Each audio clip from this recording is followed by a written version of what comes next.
The Short Game is listener-supported on Patreon. If you'd like to support the show and join us on our Discord, head to theshortgame.net or patreon.com/theshortgame.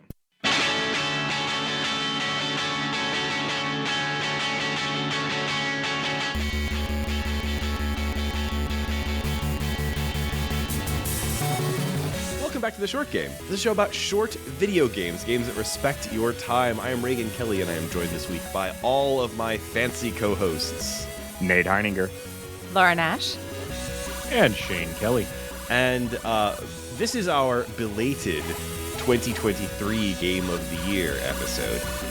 The holidays really bit us in the ass this year, so we're bringing it to you here well and truly into January. But I am excited to talk about our picks for Game of the Year.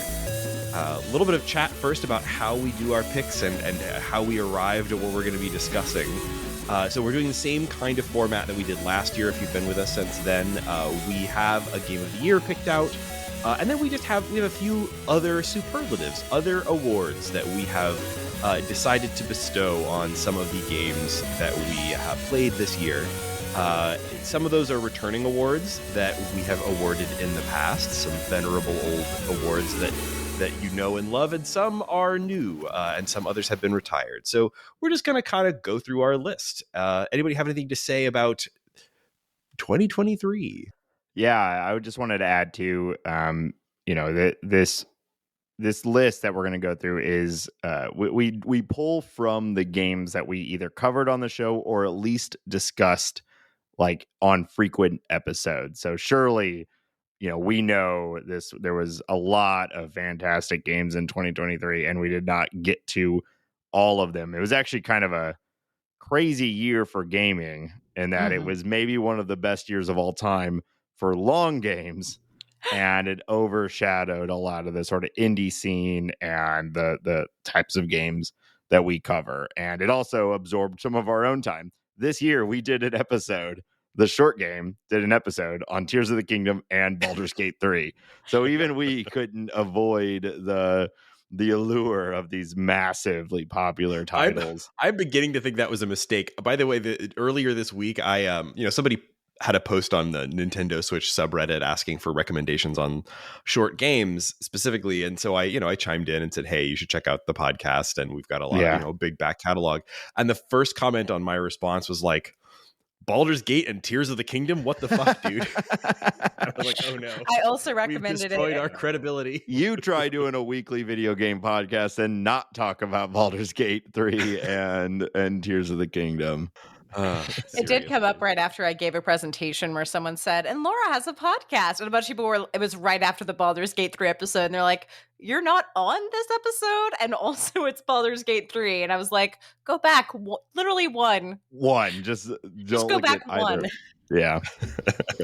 But yeah, it's an incredible incredible year for games. But our short game list is probably smaller than it has been in some of the previous years between our addition of including more topic episodes and some of these bigger games taking away some of our time. So certainly we missed something, but still, like, the indie game scene I think is pretty strong. The short game scene is strong, and so I'm excited to go over some of these games that we played in 2023. We cannot say that we didn't have enough games to celebrate, given how long this episode will probably end up being and how long we discussed all the things we wanted to give out for awards. So we're starting off with a caveat. We didn't play everything, but we played a lot of good stuff. We covered a lot of great games. And speaking to that, Laura just said, like, the way that we determine all this, we basically just get on a call and we hash all this stuff out. And just like we did last year, and I think also the year before that, recording, if you happen to be the sicko who wants to hear how the sausage gets made, our patrons do get a recording of that. I don't necessarily think it is like the best listen. It is a lightly edited chat between the co-hosts where we determined what was going to get awards. But if you're curious, keep yelling about how you need to go to bed soon. There's a lot of us discussing our schedules. There. Yeah. Yeah, I'll do my best to take out any dead air in it, but that is available if you subscribe to the Patreon. All of our patrons get access to our wonderful Discord community and also whatever that was. But yeah, so we've got a whole list. We're just kind of gonna go through it and talk about some of the stuff that we played this year and the marvelous awards that we're going to give it. And we'll just stop beating around the bush and start. Insert huge fanfare here. Here they come. Red carpet. And start with the Short Games Game of the Year 2023. Aren't they looking lovely? Reagan is wearing a full tuxedo, by the way. Big old bow tie. Always. Looking great. He's got his Game Boy Advance in his front pocket. Well, here it is. Your Short Game Of the Year 2023, argued and fussed over by our entire crew. Slay the Princess.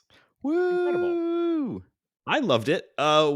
We did a whole episode on it, and so you can just go listen to that for all of our various thoughts. But Slay the Princess, it speaks to the kinds of games that we love on this show. It is one of the most elaborate and sort of lavish interactive fiction games published this year. I think it falls into a lot of our various little areas of obsession. Mm-hmm. It has horror to it, but it's also very funny. It has a British narrator. Don't you love those? I do. It has really strange and interesting art. It just has an unbelievable amount of content. It's really, really cool. So I had a wonderful time with Slay the Princess this year. I think I think it got lost in the shuffle a little bit, and I think it's the kind of thing that if you missed Slay the Princess this year, you absolutely ought to go back and check it out. I think it's an incredible game. I think we are. This might be my threshold, my limit on goofy meta narrator stuff. I kind of was thinking maybe this isn't going to hit in that way, like, because that is the it's getting to be where it's a trope in indie games, like, very much beginning with the Stanley Parable. Mm-hmm. That said, like, this one had everything I love. I would be remiss if I didn't once again sing the praises of Jonathan Sims, who I think does a fantastic job of filling the role of creepy British narrator. And I just think, in terms of a simple structure and great storytelling, in a style of game that I don't often like really love that much, the sort of visual novel style, like, it really hits home. And that's especially because of generally quite good writing, but especially voice performances that nail the tone for horror. And so huge praise to Nicole Goodnight and Jonathan Sims both. They both have this great chance to show incredible range and varying different diverse takes on these characters through this kind of meta narrative. It's a great story. It's a great game. I'm really glad we had a chance to play it this year. Oh, and if you had told me before I played this game that I was going to love it, I would have been like, sure, a horror game with a pencil art style I'm not really feeling. Like, it's a looping meta visual novel, which I like, fine. And then I played it and adored it. I think this game really exceeded my expectations, and I'm really happy to give it Game of the Year. Yeah. I'm also looking forward to giving it another try. This is a game that is short enough that it really does invite additional playthroughs. It has a breadth of content that makes replaying it absolutely feel like worthwhile, and 100% can't wait to play more of it sometime when I have a minute. But also, they announced towards the end of the year that they are doing an update to the game in 2024. I don't know if they have a specific date yet, called Slay the Princess, the Pristine Cut, that is adding a bunch of additional content, including several new chapters, significant expansions to several chapters already in the game, and more to be revealed at a later date. And I think that's great. I think this has the structure that totally allows for expansion, throwing in some new content if they can put it together. Apparently, it was financially successful enough to allow the studio to continue working on it a little bit and put out.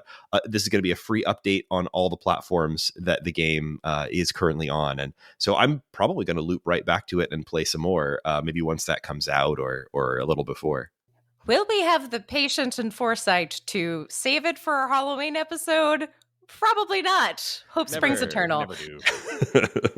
When have we ever managed that? Name one year we've actually done a Halloween episode. No, this year we did it this year. Yeah. We've actually gotten better at it over the last few years. I think we've done it two years in a row. We've done arguably whether this year was a spooky game, but it had a pumpkin in it. It did have a pumpkin in it. Well, before we move off of Game of the Year, Laura wanted to give a special award. Not just me. No, not just you, but almost just you. Almost just me. So we're temporarily deeming the Short Hike Award in honor of Reagan saying A Short Hike is the best game I played this year and no one else played it, so I can't give it Game of the Year. We have a slight modification of the 2 people played it Game of the Year, which is Chants of Sennaar, which Reagan and I just recorded and loved. But we wanted to pick something that everybody had played and everybody universally liked because, let's be fair, Chants of Sennaar is so up my alley. It's absurd. So really wanted to celebrate that one too because it's a really special game. Maybe if we hadn't played it 2 weeks ago and more people had had time with it, we might have debated a little harder. But I do want to give it a special praise because it is an extraordinary game. We just really like a Game of the Year everyone's played, if we can. I propose that we call this award DemiGOTY. And DemiGOTY. Sure. Why it's not? a real problem that we've had over the years is that, like, this is a show with a rotating cast, essentially. You know, there are the 4 of us, but you know, I would say most episodes have 3 of us or even potentially 2 of us. And so that means that sometimes when there is a really, really great game that we love, it just feels weird, you know, for example, for me and Laura to say, and the Game of the Year is Chants of Sennaar, a game that half of the podcast hasn't touched. And this is not a new problem. This has happened many times in the past, but we just haven't voiced it. And if we'd played Chants of Sennaar in February, we would have had time to bully our co-hosts into playing it before Game of the Year, but that wasn't the case here. I do not mind if you guys choose a game like Chants of Sennaar. As a sometimes host and sometimes listener of the podcast, I know when there is a game coming that might not be up my particular alley. A game full of language puzzles is not up my particular alley. And, you know, sometimes it's that, sometimes it's scheduling, but I absolutely I adore listening to this podcast when I am not on it. Because, you know, that's just super fun for me. It goes from being my podcast to being my favorite podcast. So I do like hearing my friends talk about video games. Yes. Why would I do this if not? So, and I think in the future, if we have, a situation like this, I'm not against us picking the game from the minority candidate. Fair enough, but to be clear, I do not regret our ordering here. I am happy with our choice of Slay the Princess, which I think is 100% deserving of Short Game of the Year this year. Chants of Sennaar, however, does rule. So it also makes me think of Slay the Spire every time we say it, and that makes me a little happy too. So works out for all our of tower us. games. But Nate, I believe you're going to introduce probably the award our listeners care about most.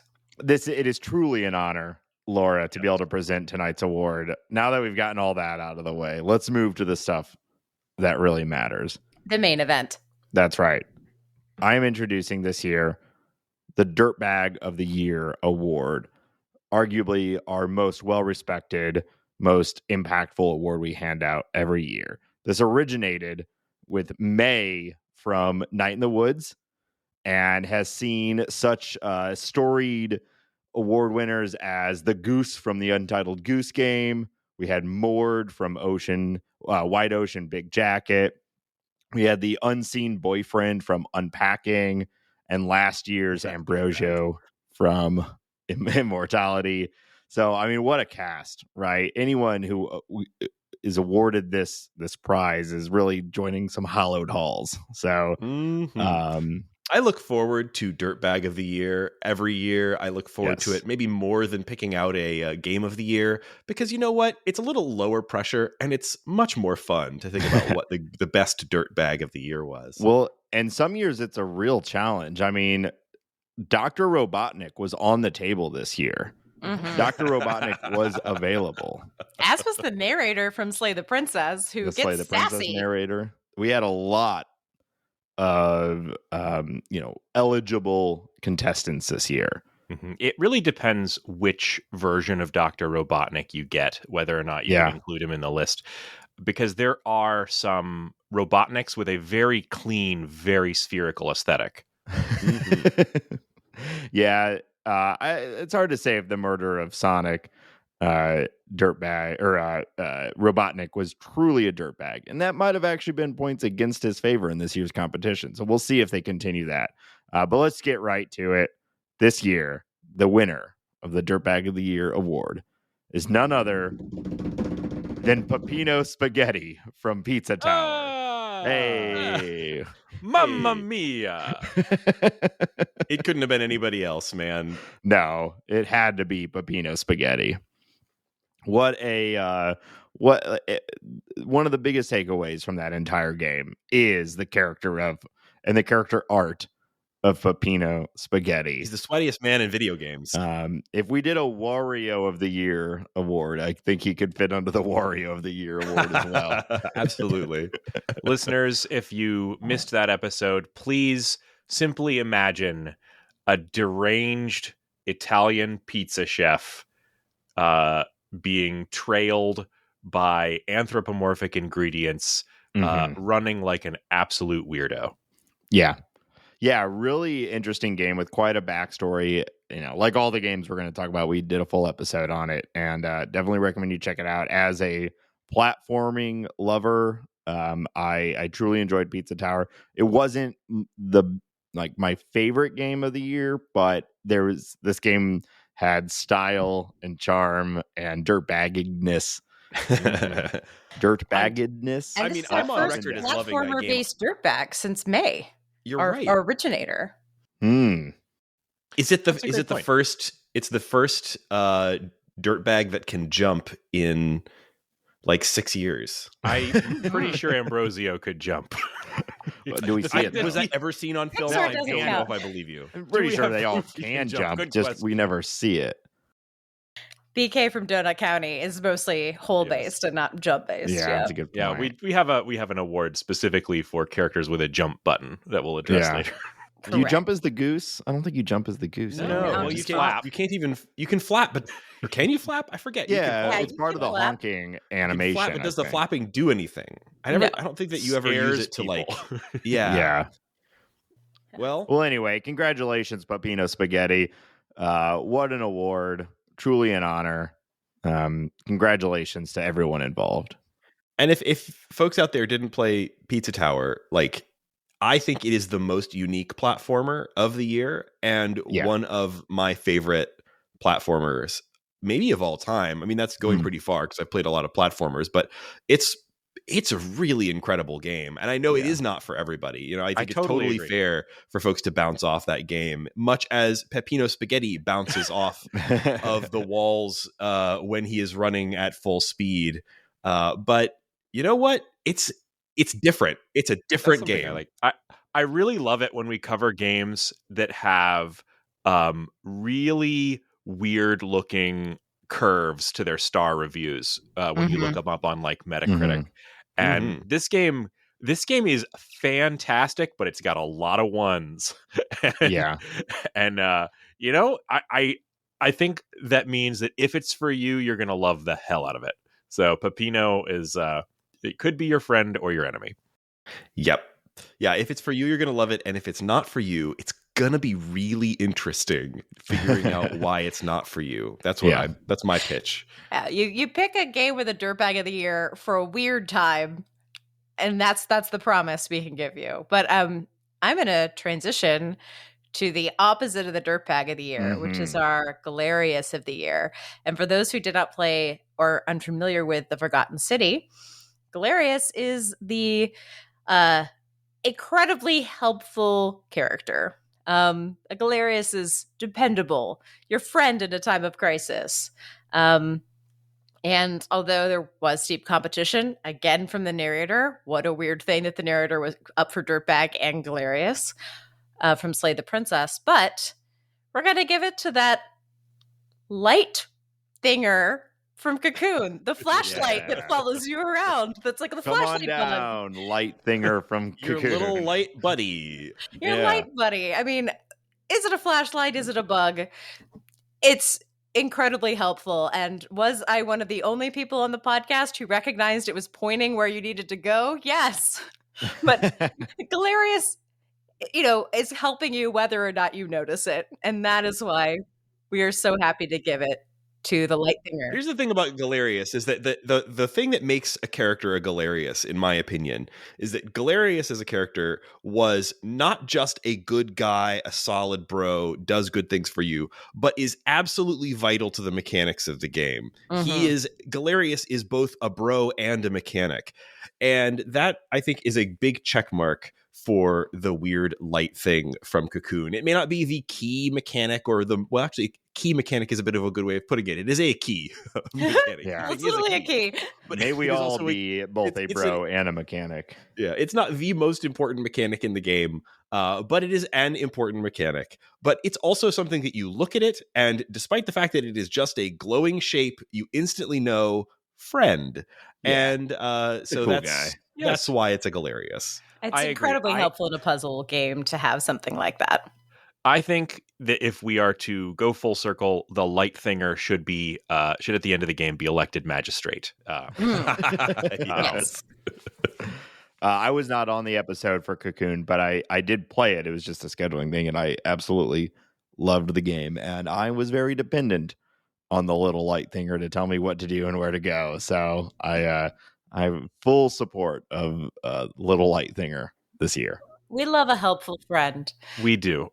And I think one thing our listeners might be noticing here is that pretty much all of our kind of favorite, pretty much everything that we're highlighting here is about the characters in our games. And, we are a podcast that loves games with a great story, with great characters. And, that's why in video games, we have to always pay homage to the original video game guy, Mario. And we have once again given up a chance to choose Mario as our Mario. And instead, we will be choosing as best Mario for 2023, Moira from A Highland Song. Congratulations, Moira. Congratulations, Moira. You were a platforming character in a game that I did not expect to have a lot of platforming. Your name is an anagram for Mario in what is clearly a reference to the fact that out of nowhere, the story game people decided to make a jumper, and I appreciate it. I respect you, Moira. You have the distinct honor of beating out Sonic the Hedgehog as Mario of the Year. Yes. I campaigned for Sonic the Hedgehog from the death of Sonic the Hedgehog to be Mario of the Year simply because I think it is very funny. But the fact is that he didn't jump in that game. No. At least not really. There were those little interstitial levels, but I think I don't think he didn't jump, and he lacked the power of anagrams.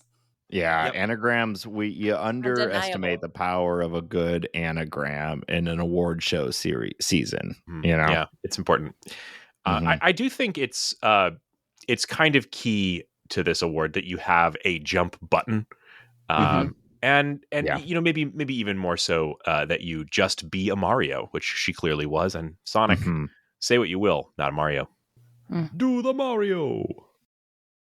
Maybe Sonic a lot of does great what Marios, Nintendo by the way. don't. Why So. didn't we cover? I have said this before, but why did we not get a chance to cover Super Mario Wonder? A game 2024, baby. I'm playing it now, Shane, and I want to talk to someone about it. So we'll do it sometime in this year. I will happily use it as an excuse to buy it, even though I was not supposed to buy it until I finished Tears of the Kingdom.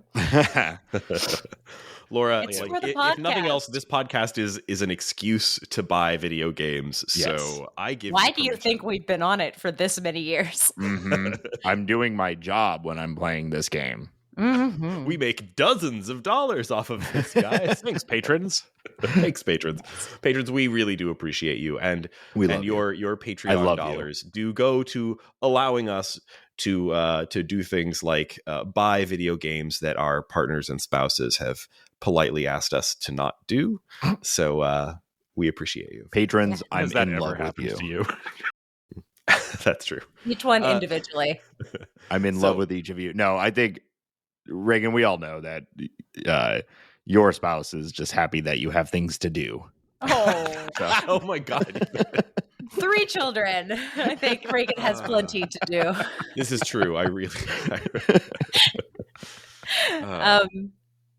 Well, on things speaking of 2-player games that I played with Reagan, Curse of the Golden Idol did not come out in 2023, but we are giving it the Late to the Party award, partially because we had so much time playing it together, even though it's technically a one-person game. Yeah, this is an incredible game, and I think if it had come out this year, it would have been in the running for our game of the year this year. But this is a problem that we run into as a podcast. You know, we play a game in February that came out in September, and then that poor game has fallen into the no man's land where it becomes ineligible for game of the year, right? So we have done this number of times now. We have a special award, the Late to the Party award, for the best game that we aren't able to give a game of the year award to because of our tardiness. And man, Golden Idol was so good. Like, I'm so glad that this is becoming kind of a genre. Like, and it's also, Laura and I have played a lot of these together. Well, 2 of them, it's a lot together now. We played Obra Dinn together, kind of on a stream, and really enjoyed it. And honestly, I would never have been able to complete it if it hadn't been for Laura basically carrying me through some of the more difficult puzzles. It helps to have an observer, so you were just as valuable. Just seeing things that another person seeing things is super helpful. So helpful. And then Golden Idol was in many ways, I think, like, obviously it wasn't quite as like visually wild as Obra Dinn, although it does have its own very odd and interesting visual style that I did come to wild really plot like as well. But yeah, wild plot. I thought its puzzles were a little more manageable rather than sort of feeling like one gigantic Uber puzzle. It is a little bit more manageable, but it has that same, thing. It's got this, like, I'm not usually, if you'd asked me like a few years ago before I played Obra Dinn whether I liked like deduction mystery games, I would have said absolutely not. And something about the innovations in this micro niche of a niche. Yes. It's turned me around. This is like my favorite thing now. I loved Golden Idol. I loved Obra Dinn.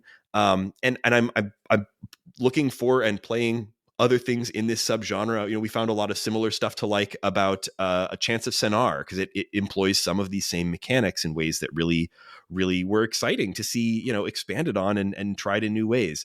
But yeah, Golden Idol, we played it early this year, and it is a short game all-timer, man. I think it's a great game. And there's new stuff coming out this year. I can't wait. There's a DLC. A sequel. There's already been a DLC. There's a sequel coming out. Can't wait. Hopefully, if it comes out in 2024, we won't wait until February to play it. I commend you guys for not being trapped in the cycle of wanting to review the new hotness. It does help our podcast's stats, of course. We want to show up in people's searches for their current new video game loves. But, there's really something to be said for being more of a film critic than a movie reviewer, if you know what I mean. Being a little bit more taking a little bit more of a step back and being more selective about what we play for the show, and not being trapped on a treadmill of current events and what's new. It's for episodes like this, it certainly is nice that we're able to look at all these things that came out this year, but there are a lot of great games out there, and I would love for our podcast to cover more classic and important games in 2024 than we did this year, rather than keeping up with whatever's dropping at the same day and date on Polygon and things like that. Yeah. Hey, listeners, if you have a specific suggestion along those lines, something I can't believe that 5 years ago the greatest game of all time came out and the short game never got around to it, like, hey, let us know, especially on our Discord. Yeah. I think it's a good thing for us to be thinking about and carrying into 2024. We've also been discussing doing more retro games, so going way back and looking at agree. Looking at every game technically at that point was, unless you're looking at classic JRPGs and whatnot, so many were short. But which ones really stand out, and what should we play for the show that fits kind of our model? Well, our first non-recurring award, Best Reissue, is on the same thing. I mean, everything old is new again. Shane, tell us what's the best thing that we played and replayed. This one was so fun for me because, as I already mentioned earlier, I am not on every single episode. And one of the ones that I skipped out on a little while ago has been reissued. So I'm nominating it for the best reissue of the year. Games being reissued and kind of remade is kind of a trend in the gaming industry this past few years. A few years ago, I don't remember what year it was, you, Laura, and Reagan covered a game on the 3DS, I believe. Yes, we did. I was a part of this as well. I loved this. You were on that one? Yes. Okay. Yes. So the game was Pocket Card Jockey. Pocket Card Jockey. I don't think I even listened to that episode at the time.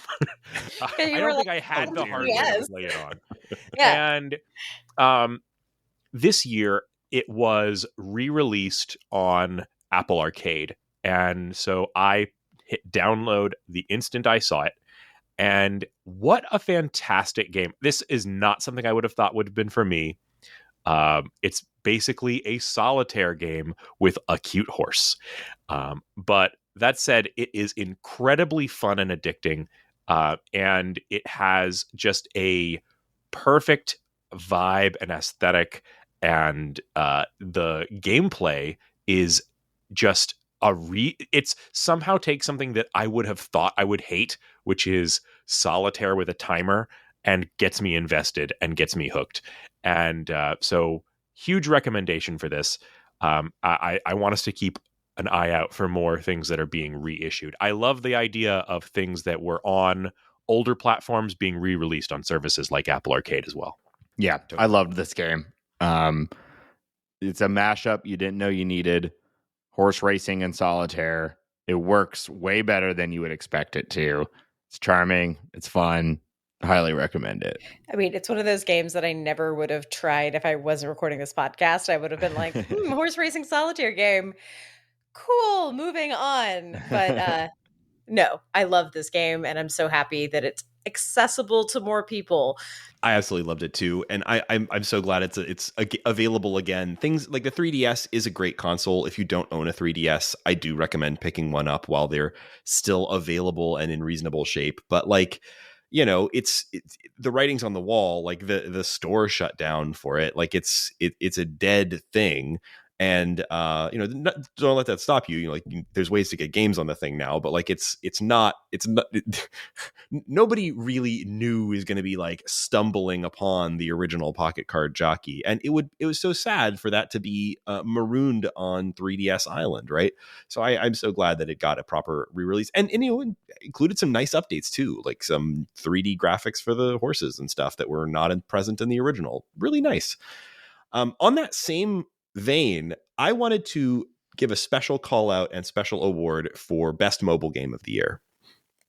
And this is because I don't play a lot of mobile games anymore. Like there was a time, especially early in the podcast, where I think we all played a lot of mobile games. I played a lot of games on my phone. I played a lot of games on my iPad. And as the years have gone on, I've kind of moved away from that. The kinds of games that I play on my phone has really changed. I almost never, like if I'm picking up my phone because I'm bored, playing a game on it is usually not what I do. I typically have something like a Playdate in my pocket I would rather pull out and play. Or, if I'm sitting on the couch, well, my Steam Deck or my laptop are probably not that far away. And if I'm going to sit there and play some games, I'd usually rather do that. But this year, a listener told me to play Afterplace on the iPhone. And I can't be more grateful to that listener. And I don't honestly, I think I picked it up because I was going on a trip or something. And I was like, well, this seems like something I could play, one-handed while waiting in the TSA line or something. This game blew my mind. It's like a game from another timeline where the indie explosion never sort of shifted away from the iPhone. So Afterplace is, if you like especially if you like Zelda likes, especially, that's essentially what this is. Plays like a Zelda like. But if you would like to play one that can be played one-handed with a portrait-oriented iPhone or Android phone, this is that. But it also has it obviously takes a lot of influence from the retro games that are part of that genre, but it also takes a lot of influence from modern retro styled games, especially Undertale and other things kind of in that orbit. So it has an interesting story, interesting characters. It was an incredibly involving game. We did a whole episode on it where I basically gushed about it for ages and made my co-hosts check it out. And I had been worried that this was like, when this game first came out, I thought it was getting completely ignored. It seemed to really not be getting a lot of press originally. Like I saw a couple of reviews from a couple of like very mobile game focused outlets, etc. After that, I've been really pleased to see that it's gotten a lot of uptake in other gaming circles. People have continued to discover the game all year, and it also got awarded an like best mobile game or something like that as part of the Apple Design Awards this year, which I thought was a big surprise considering it's not exactly like out here trying to like shill the latest and greatest Apple tech. It is a multi-platform game. It's available on Android. I think there's just somebody at Apple who, failing, so they didn't have any bosses breathing down their neck and gave it to what they really thought was the best mobile game of the year. And it is the best mobile game this year. So if you haven't played Afterplace, you have to check it out. If you have a phone, this is the best game I've played on my phone in years. I don't quite say that it's the best game of the year, but it's not that far off. It's an incredible game. And I hope more people continue to discover it because it's fantastic. Very much agree. I also want to call out that I think this game packs a lot more character into maybe the smallest possible sprites I've seen in a long time. It specifically won the Delight and Fun Award for best. Is that what delight, they called it? Okay. The Delight and Fun winners for best game, which I think is 100% correct. It is. I don't like the word quirky often, but I think this one deserves it for the proper deployment of quirk. Like, I was charmed by this game. I think it's a very worthy award winner of our prestigious awards and Apple's less prestigious awards. That's right. Cheeky, yes. Yeah, I think we're more prestigious than Apple awards. They just hand those things out at this point, except for this one, which was well-deserved, of course. I'll also say that Pocket Card Jockey Right On got a finalist for the whimsical fun and game as well. Nice. So maybe they have some taste. Well, sticking with mobile games for a moment, I spent more time on an airplane this year than I have in quite a long time, and just in airports and a lot of places that had a lot of downtime, and that led to me sort of digging through the depths of my phone, seeing what I had installed when I kind of got tired on the plane or in the airport of listening to something or playing, threes or whatever. And I remembered I had a game that I absolutely loved that we covered on the show. And I played an absolute ton of Isle of Arrows, which is a mobile game, a really unique tower defense game. I love tower defense games, and you just don't see them getting any treatment above the sort of same thing that's been happening for a very long time. And this one has sort of a Carcassonne style tile placement element to it, where not only are you building the towers and the sort of defense structures, you are also building the very path that the enemies will be going down. And besides the game being really beautiful and interesting, it's also incredibly challenging, which made it worthwhile and useful as an airplane game for me. So this is getting the best airplane game award. So if you find yourself going on a flight anytime soon, I highly recommend you download Isle of Arrows. Does not require an online connection to play, is fun and is challenging, and I spent a lot of time with it. So great game. Absolutely. Totally agree on this one. I think it revitalized my interest in tower defense games.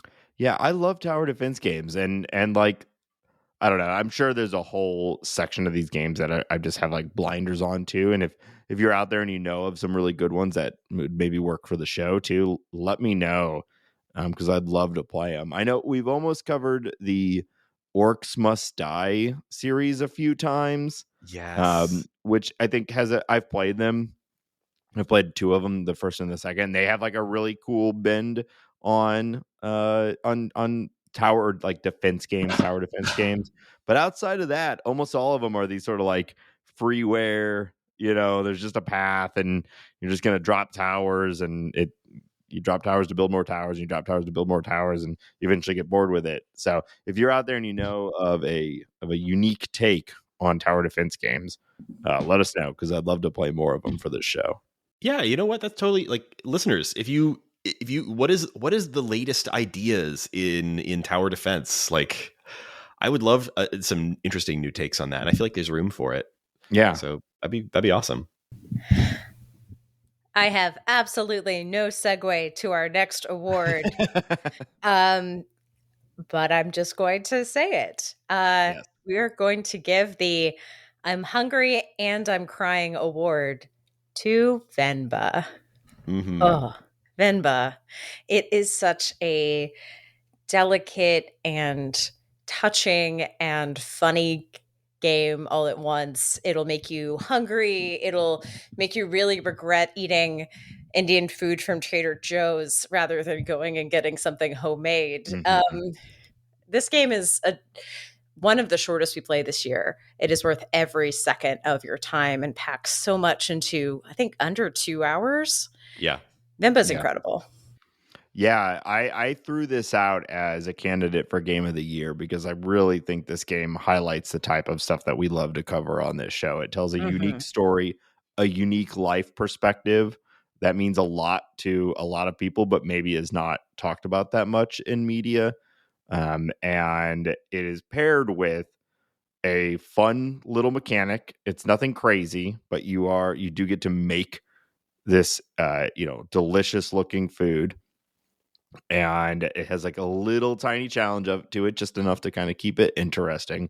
But mostly you're just learning about this family and a little bit of the culture. And it's a great story. And yeah, I think I made this same joke on the episode, but like I ended the game being hungry and sad, and I loved that. And that is maybe the only time I've ever felt hungry and sad, and was glad to be feeling those feelings. So it's a great game.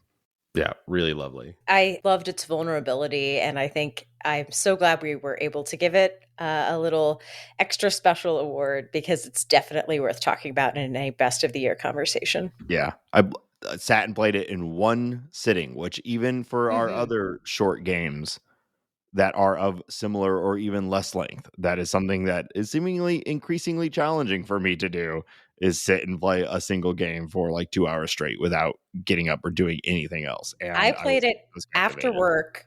I ate dinner, played it after work, finished it, and then immediately recorded the podcast. And I think I was crying as I joined the call. I was like, sorry, everybody, I just finished. I just hit credits. Very good. And it's on Game Pass, or at least it was. So yeah, like sure it still is. Yeah. You know, it's been a good year for Game Pass for me too. Like, I think I played more in year 2 than I played in year 1, and I was not really expecting it. But yeah, like this is Cocoon was on there. Cocoon was incredible, and what a great game to play on a, you know, like on a TV with an Xbox Series X or S rather. It ran fine on, you know, most of the stuff that we play will run fine on there. Like, you know, you can get it for a couple $100 console, and you can do HDR and everything. And, yeah, this show is not brought to you by Microsoft, but hey, Microsoft, if you're listening, it could be. Yeah. Anything could. The next superlative on our list is one that I don't have a proper name for, but that's appropriate, because this is what is a game of the year? What is a game, really, is the question. And sometimes we have games, quote unquote, that make us ask that question slightly more than other games that we play for the show. Games where I loved it, just absolutely adored it, ate it up, and then suggested it as a game of the year, and other folks kind of said, is it really a game, though? We have this conversation entirely too often. I think we have it about once every 2 years. We have it very seldomly, actually. It comes up a Too fair much, amount, I arguably. think. This game in particular, definitely, I think Microsoft Excel. There are actual games in that, though. Yeah, that's true. I have seen some of those like Excel championships, like the like Twitch streams of people doing like Excel wizardry and stuff. No, like there was an embedded racing game. Oh, I haven't heard about that. There used to be an embedded racing game in it, and they eventually took it out. Excel definitely can be considered a game depending on your perspective, and so can South Scrimshaw. No, we're actually talking about PowerPoint. Yeah, actually, I guess this is a lot closer to PowerPoint than to Excel. South Scrimshaw is pretty much a straight up slideshow, but it is one of the best things I've played this year. So if you missed that episode, South Scrimshaw is definitely using visual novel format and medium. Basically, it's made using visual novel tools, but it doesn't really have any branching or choices to speak of, apart from occasional opt-ins for additional content or additional additional narrative that you can kind of divert into and then back into the mainstream of text and word, of spoken audio and imagery. But South Scrimshaw is first and foremost, I think, an absolutely phenomenal work of art. This is a game by the developer Nathan O. Marsh. I believe this is his first time creating a game, but he is a longtime visual artist with a special fascination with sort of fake, contrafactual animals and environments. And it's truly amazing. This kind of takes the form of, using this sort of slideshow visual novel presentation along with fully voiced audio and sometimes animations to kind of pretend to be a nature documentary from the far, far future set on an alien planet populated with incredible variety of ocean species. This whole planet seems to be primarily made of oceans. And there is a special species of whales there called the Brillo whales. And this is sort of like a nature documentary that follows the life of from birth to question marks of a newborn Brillo whale. The Brillo whale species, I won't spoil the details here, but lives an incredibly strange lifestyle and are just visually totally arresting. Fascinating creatures to have been thought of by this guy, Nathan O. Marsh. Every single, I don't know what you want to call them, screen, slide, scene of this is a gorgeous painting. It's just absolutely stunning visual art.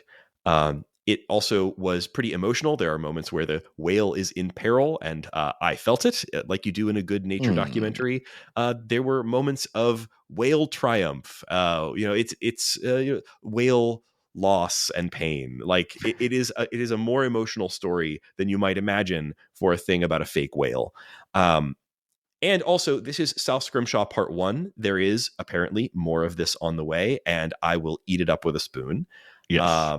And this is a game that this developer, this artist, Nathan O. Marsh, offered up to the world totally free. So this is on Steam, I believe also maybe elsewhere on itch, maybe things like that. But you can just go to Steam and search for South Scrimshaw and get this. And you can download it for free. It will run on Windows and Linux. There is no Mac version of this. But you could probably figure out a way to play it. It worked fine on Parallels for me. Yeah, good to know. It's beautiful. And if you love it as much as I did, you can throw him a bone and buy the $15 PDF, basically. There's the Art of South Scrimshaw. I was a little surprised by that, but ultimately what you're getting there is an absolutely lavish art book full of additional art, context, process work, context on his past work. I spent as much time reading the art book as I did playing the game, and I enjoyed it nearly as much. This is one of my favorite pieces of visual art in years, so it's great. Download it for free, play it. You will not regret a minute you spend with South Scrimshaw, and it is my what is a game of the year. Yeah, we briefly considered calling this the Just Trust Us Award because if for some reason Reagan's plea here for you to play it was still not convincing, but you're listening to this show and presumably you generally like our opinions. This is one where we're saying, no, just we all trust like us. this. Go play it. Doesn't sound interesting, but it's really good. Well, hopefully it sounds interesting to some people. I think Reagan described it very well. But even if after that it doesn't sound very interesting, well. Yes. Yeah, even if it doesn't sound interesting to you, it's free. So check it out. That. And very short. Yes. All right. Well, in almost the opposite of South Scrimshaw, I've got a game that I wanted to give some love to. And before getting to it, though, a little backstory. I've talked about this a little bit on the podcast over the years, but at one point in my life, I worked in a casino and I was a table games blackjack dealer, and I was surrounded by the ding dongs of slot machines, the noise and the absurdity and the annoyance of being surrounded by thousands of slot machines. And despite all that, I'm creating the award this year, the I'm glad I quit the casino, but I still loved this game award. And that's going to Luck Be a Landlord, the anti-capitalist, anti-landlord slot machine game that we played earlier in the year that I absolutely loved. You have it basically combines the concept of a slot machine. You pull a dial and these wheels spin, and it randomly lands from a number of symbols. Combines that with a deck builder. So instead of the wheels being set like a normal slot machine, you are selecting what icons might be available to appear. And there's an absolutely absurd amount of combos. The game really builds on itself, and you can really create these really fun and engaging little combos. And the whole thing is to start to pay rent, but eventually fight and kill your landlord with all the money that you earn from your slot machine, which is hilarious. The whole thing is funny. I think it is deceptively deep game that I spent far more time than I expected to. I played an absolute absurd amount. It was great on the Steam Deck, and I highly recommend it to anyone and everyone, especially if you like that sort of momentum building thing that good deck builders will get you, where your little engines that you've been crafting all start paying dividends all at the same time, and you become this sort of juggernaut of your own making that these sorts of games allow you to do. And I absolutely loved it, and so it allowed me to get over my hatred of slot machines. Yeah, and shout out to that episode, one of the ones I wasn't on and loved catching up with, because I mean, you are so delighted by this game on that episode. I was like, wow, do I need to give up my next 4 games I'm supposed to play and just play Lucky Landlord for the rest of the year? Maybe. Still pick it up every once in a while. Just give it a spin. It's fun. Yeah. This is a weird one because like it doesn't like you could easily miss this game because it doesn't look interesting. Like you like take a glance at this game and you're like, what is this? Like it's a weird slot machine with some weird pixel art. Like it looks like nothing, but it really is a phenomenal game. It's come out on additional platforms since we last talked about it. It's now on iOS and Android as well, I believe. Apple Arcade, is it not? Is it? I don't know. I don't think so. I think it's a $5 premium purchase unless they also added it to Apple Arcade. But it's like a $5 iOS penny. Game. And yeah, absolutely worth the money. I've been thinking of double dipping just to get that version because this is a stunningly weird, interesting game. Somebody, the developer here had an amazing mechanical idea and has married it to a lot of whimsy and, other strange, interesting ideas. And it plays really well. It's not what you think when you think of a slot machine game. So I think it's great. I think more people should check this out for sure. Yeah. I mean, just its tagline, defeat your landlord in this slot machine roguelike deck builder. Like, how is that not the most appealing thing that's the most appealing sentence I've ever read in my entire life. So go play Luck Be a Landlord. I just am eternally delighted by how stretched the term, how much weight the word like is beginning to carry in the term roguelike. Yeah. Well, speaking of the roguelike genre, I have a quick superlative to give out. I have continued to play with my Playdate quite a bit this year. I've had a weird kind of trough and valley kind of thing with it. That's not the right word, the phrase, but you know what I mean. I've come back to the Playdate many times after like leaving it to gather dust on a shelf, but I continue to go back to it. And this year, I have found more games that I enjoy on the Playdate than I did in the year I first got the Playdate. And there are two that really stood out to me, but I'm going to give one Playdate Game of the Year award. Both of the games that I really loved on the Playdate this year were roguelike adjacent, but the one that I like the best is Under the Castle. This is a $10 purchase on the Playdate store, the catalog store, and it is worth every penny. If you have a Playdate, absolutely check out Under the Castle. It's first of all, it's a pretty traditional roguelike. So you have a little guy, you're doing your little bouncy walk. Every time you move, all of the enemies move. It has that turn-based aspect to it. That is extremely like combat. It is very straight. It's a turn-based roguelike, but it has many things that are really nice about it. First of all, it's very forgiving in terms of just the thing that I think is best about it in terms of just easing you in that a lot of other roguelikes don't do is that it's constantly giving you missions, and the early ones are very easy. Go into the dungeon and kill one mob, right? And you can do that, and then it immediately teleports you out of the dungeon. You don't have to treat every run as I'm just going to go until I die. You have these missions that you can complete, and it really adds something to the game. And anytime you find an item in the dungeons, you bring it out with you, and it can become something that you can equip as a starter item. So as you collect items, it has this bit of meta progression where you're collecting items that you can equip for new runs. Really lovely. The art is also fantastic. It's like the closest to, like, I would say kind of SNES style art that I've seen on the Playdate. It's really expressive, tiny pixel sprites. It's just a great game. And as a quick runner-up, Space Rat Miner is also roguelike-ish, but it is kind of a cross between a roguelike and something like Mr. Driller. It's a top-down, drilling game where you're drilling through blocks. It starts off extremely punishingly hard, but I continue to go back to it, and I've done a lot of upgrades there too. Also a $10 purchase on the Playdate catalog store. So both turns out this is the year that I realized the Playdate is great for roguelikes, and it's a great little platform for that, to always have something like that in your pocket for one quick play. So Under the Castle, great game. I need to bust my Playdate out again.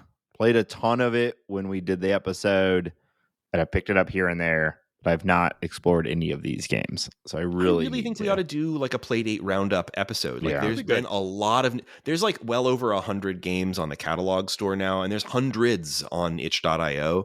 It's got a large library now and pretty varied, and some of them are extremely high quality games. There's like a good 5 or 6 games that came out this year that are just fantastic. I'll also give a quick shout out to Realistic Fishing, which is a like remake / reimagining of Ridiculous Fishing, which has been delisted on the iPhone for years and is recently came back in a Apple Arcade reimagining.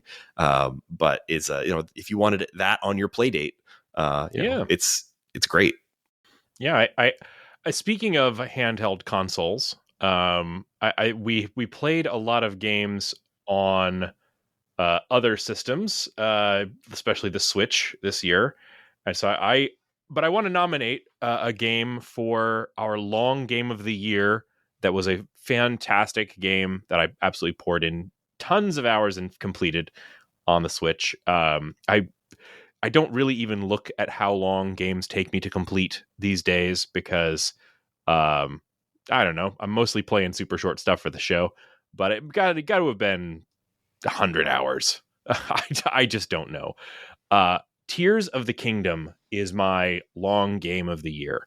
And I just don't know if I have that much to say to our audience about Tears of the Kingdom. It was really something special. Long. It was very long. It had a really interesting set of mechanics and puzzles that took multiple different solutions, which I always appreciate. And of all the Zelda games that I've ever played, it had possibly the greatest final boss fight. One of the most cinematic, incredible boss fights of all time. So, gotta love it. I don't like physics constructors, and I was still into the construction in the game. So, for that alone, I gotta love it. Absolutely. I think it also speaks to the absurd year in gaming that we had, that like Tears of the Kingdom isn't like the game of the year just across the board for every single publication, because it's an incredible game. It really is.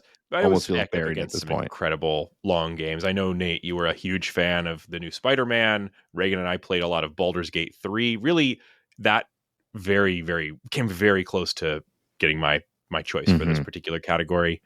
But I didn't beat Baldur's Gate 3 because that's long as hell, and the Kingdom somehow just you know what it is. I can play Tears of the Kingdom and my son will watch and cheer me on. If I play Baldur's Gate 3 with him, I'll have to cover his eyes constantly. It's true. Well, as this show has matured and some of us have had kids, this that has become most. More I'm the slacker. Come on, it's okay. No, this way we have 0, 1, 2, 3. Like I have to have 4 if otherwise it messes the count. We would expect you to have 4. It's either 0 or 4 0 for or you. 4. So, yeah. But obviously the topic of games for kids and whatnot has become a larger point of discussion on this show over the years. And I wanted to call out a game that we covered this year, but it did come out in 2022, but we covered it this year. It was a game that I think we all really loved, but someone in my life actually absolutely loved it. And so this is my 6-year-old daughter 100% did this game 3 times award. And that is Lil Gator Game. This was it's basically like Breath of the Wild, but for babies. It is an open world adventure game that You mean for big girls, Nate? I do not think your daughter would appreciate you Breath of the her a Wild for baby. big girls. Well, it's an interesting game because it does, the main character is kids and all of the characters are kids, and it has a childlike sort of vibe around the whole thing. Although the story is more geared towards like nostalgia and adults and thinking back to your childhood. But it still worked really, really well for my daughter. It's actually like really the first video game she played entirely by herself and completely beat it by herself, which was very surprising. And she loved it so much that she just kept making new save files and just played it 3 times all the way through, like 100%ing it, which kind of blew my mind. Wow. And so I just have to shout out Lil Gator Game. I love the game too. We gave it a great review on the episode, and it has become this like sort of start of, I think, her like development in playing actual video games like this. And so it's pretty incredible. That's awesome to see. Well, I'll make this very, very quick. You know me, I couldn't get out of an episode like this without giving an award to a weird gaming gadget. If you've been listening, you probably will already guess that I was going to say that the weird best gaming gadget of the year is the Powkiddy RGB30.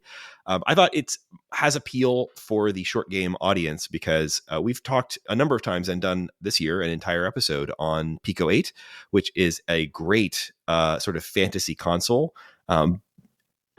That's a whole lot to unwrap, but go listen to our Pico 8 episode. When we did the Pico 8 episode, I played so much Pico 8 that I thought, wow, I'd really like a more dedicated device to play this on. And fortunately, right around that same time, a $70-ish dollar device from the embarrassingly named Chinese emulator handheld company Powkiddy came out that has a really unique selling point. Most of these things are pretty generic. It's like, oh, looks like a Game Boy, but it has an analog stick in the middle, like that kind of thing. But the Powkiddy RGB30 has one unique selling point, which is that it has a very unusual 720 by 720, 1:1 aspect ratio square screen, which makes it great for things like Game Boy or like Neo Geo Pocket Color, but also a terrific device for playing Pico 8 games on. And it can run the full actual version of Pico 8, meaning that you can get on the Pico 8 Explore thing where you can download games that have been released for Pico 8 directly on the device over Wi-Fi. It can, suggest games to you randomly. It makes it very, very smooth, seamless experience to get in and out of Pico 8 games. And by getting that, the amount of Pico 8 games that I have played has absolutely exploded. So I know it is a kind of a weird thing, but man, check out the Powkiddy RGB30. It came out in yellow now. Like if you Nice. The only thing holding you back was the fact that it only came in to match your blue Playdate or black. Yeah, I really wish I'd gotten the yellow one because it would match my Playdate. That would be very charming. It's also in green now. I think a bunch of colors. It's proven to be pretty successful. Yeah, get that thing. And, it'll emulate all the stuff like up through basically the Dreamcast. So if you want to play, PlayStation 1 on it or whatever, it's actually totally fine for that stuff too. But it is really cool for Pico 8. And I've been playing it a lot. So thought I'd give that the best game gadget of the year. I thought the last thing we might do before we wrap things up was everybody ends up with their little pet thing that we didn't find any place to put. Mm-hmm. And so we have a little bit of room here at the end for a one more thing. If anybody just wants to say any games that, or even just game experiences, something that you didn't get to award this year that you really wish we'd squeezed in, I'll make my very last little pitch for it. Before the Green Moon, we played it this year. It was a new game from Turnfollow, the developers of Wide Ocean Big Jacket, and it's the first time we've been able to cover a farming sim on this show. It is a short, narrative-focused farming sim. It has a weird N64 art style and a really strange, interesting sort of sci-fi inflected story of farming in the dirt below a giant space elevator waiting for your turn to leave the planet. It's strange, it's melancholy, it's funny, it's really cool looking. And it's a bit flawed. It's not by any stretch the best game of the year, but I absolutely loved it this year. So I would recommend checking that out. Does anybody else have a one more thing?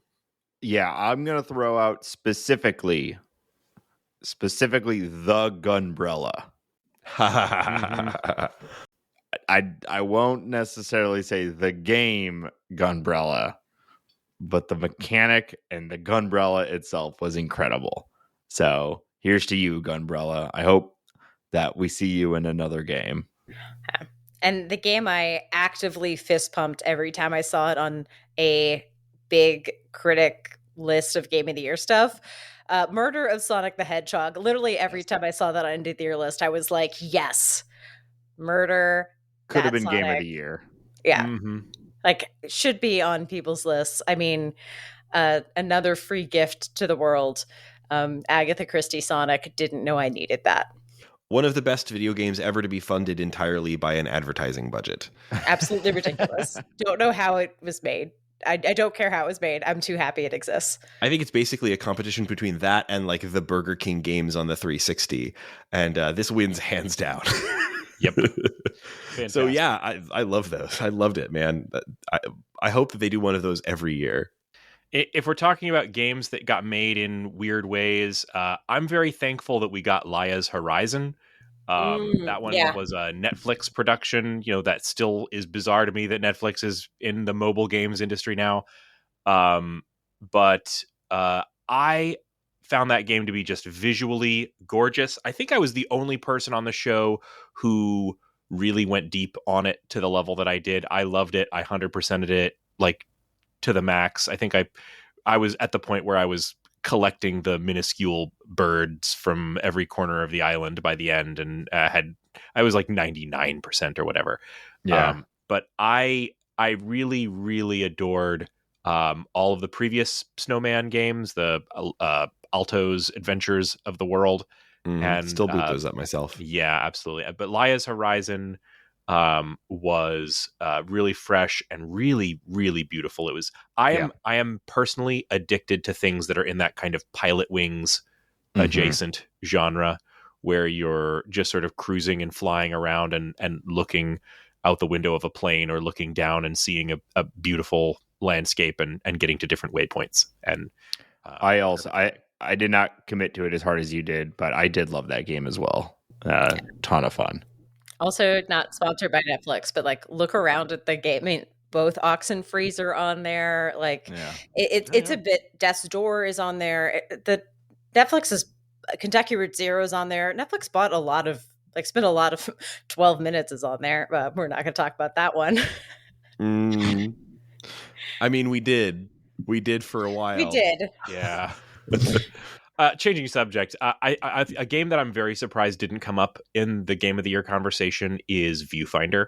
To me, Viewfinder was also one of the most visually interesting games of the year. It has, it's really mechanically focused. It was quick and breezy. It was beautiful. And thankfully, it was a puzzle game that I was smart enough for. So I really enjoyed it, and I think I'm kind of surprised that it didn't come up in more people's lists. Yeah, Laura and I talked about that a little bit, and we just sort of felt like, it was pretty good, but it also just sort of like flowed over at least my brain like water, leaving no residue. I really enjoyed it, but I think this was a really strong year for puzzle games, honestly. End of year having Cocoon and Chants of Sonar.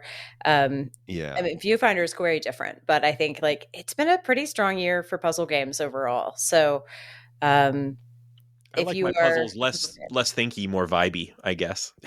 Yeah. Fair. Me too, honestly. But it was still a good time.